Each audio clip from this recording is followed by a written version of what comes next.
আমি একটু আগে ফি স্ট্রাকচারটা যেটা মোস্ট ইম্পর্টেন্ট, মাধ্যমিক পরীক্ষা দিতে গেলে এবং 12 পরীক্ষার ফি যে দিতে হয় এটা হলো সবচেয়ে ইম্পর্টেন্ট।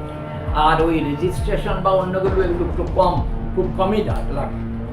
ফি স্ট্রাকচারটা আপনারা দেখুন অন্য বোর্ডে কি অবস্থায় আছে। এখন দ্রব্যমূল্য এই যে দেখুন আমার এখানে কাগজ এখনো আছে, আমাদের গতবার যারা পরীক্ষার খাতা দেখেছেন অন্ততপক্ষে 200 শিক্ষক লিখিতভাবে বলেছেন আমাদের যে পারিশ্রমিক দিচ্ছেন এটাকে অন্ততপক্ষে দ্বিগুণ করে দিন। আমরা এখন কিছুতেই পারি না, খরচ আরে 10 টাকা 12 টাকা একটা খাতা দেখলে এতে করে ওদের ভীষণ অসুবিধা হয়। দ্রব্যমূল্য বৃদ্ধির ফলে সারা ভারতবর্ষের মধ্যে প্রত্যেকটা বোর্ডে প্রত্যেকটা জায়গায় সবকিছুর দাম বেড়ে গেছে। আমরা বাধ্য হয়ে এই যুগের সাথে তাল মেলাতে গিয়ে ফি স্ট্রাকচারটা না বাড়িয়ে কোনো উপায় ছিল। প্রথমে আমি বললাম না আমাদের বোর্ডের সেক্রেটারি মশাই দিল্লিতে গেছেন, ওই দিল্লিতে জানতে চাইলেন আপনাদের মাধ্যমিকের ফি কত, 12-এর ফি কত। উনি বললেন মাধ্যমিকে 100 কোটি টাকা, তারপরে 12-এর 150 টাকা। তখন দিল্লি থেকে ওরা বললেন আপনি আবার দেখুন এই ফি দিয়ে কখনো পরীক্ষা চলতে পারে না। সেখানে আপনারা দেখুন তো অন্য স্টেজগুলো। তাহলে আপনার কি মনে হয় এই ফিসটা বাড়ানোর ক্ষেত্রে ছাত্রছাত্রীদের কোনো অসুবিধার মুখে পড়তে হবে না? সবাই কি এই ফিসটা দিতে পারবে মনে হয়? না, সেটা আমি মনে করি না, কারো কোনো অসুবিধা হবে না মনে করি না। আমি মনে করি বেশি কম অসুবিধে সবারই হতে পারে। অনেকের হতো যে আর্থিক দিক থেকে সঙ্গতি সম্পন্ন কোনো ব্যাপার না, দিয়ে দেবেন। অনেকে 8-10 জন টিচার ওরা দিয়ে দেবেন, কিন্তু অনেক গরিব লোক আছে যাদের পক্ষে সত্যি কষ্ট হবে।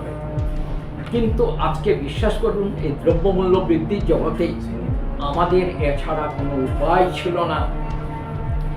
আজকে যখন নাকি 100 কোটি টাকা মাধ্যমিকের ফি আমাদের ত্রিপুরা বোর্ডে নিত, ওই সিবিএসই যে হয়েছে স্কুলগুলো তারা কত নেই জানেন? 1500 টাকা।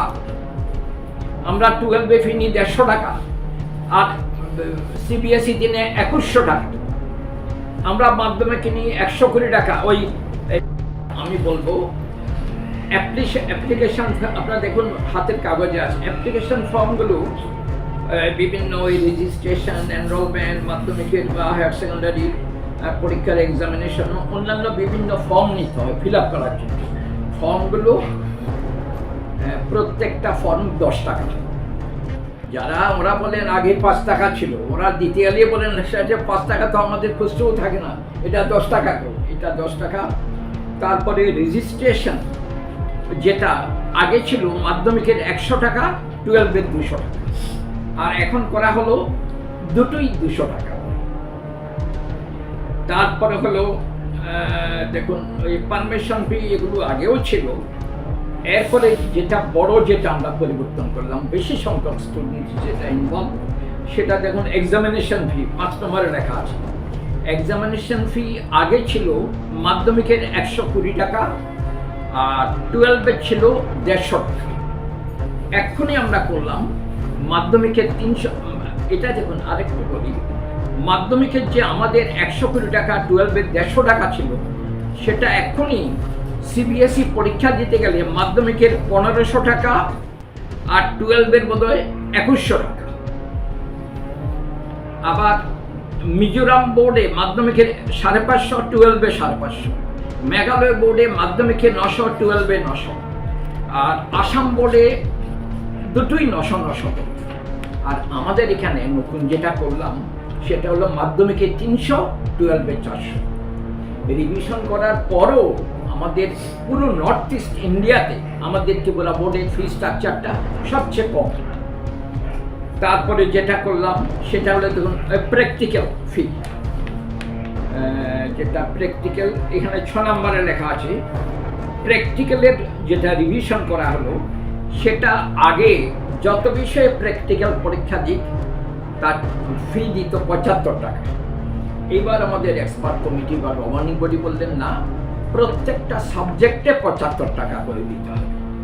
কেউ ফিজিক্সে, কেমিস্ট্রিতে, বায়োলজি 3টে বিষয়ে যদি পরীক্ষা দেয় প্র্যাকটিক্যাল, তাহলে 75 × 3 হবে। কেউ 2 বিষয়ে পরীক্ষা দিলে 75 × 2 হবে। কেউ একটা বিষয় দিলে শুধু 75ই দেবে। আর তারপরে সেন্টার ফি, আগে বোর্ডের যেটা ছিল সেন্টার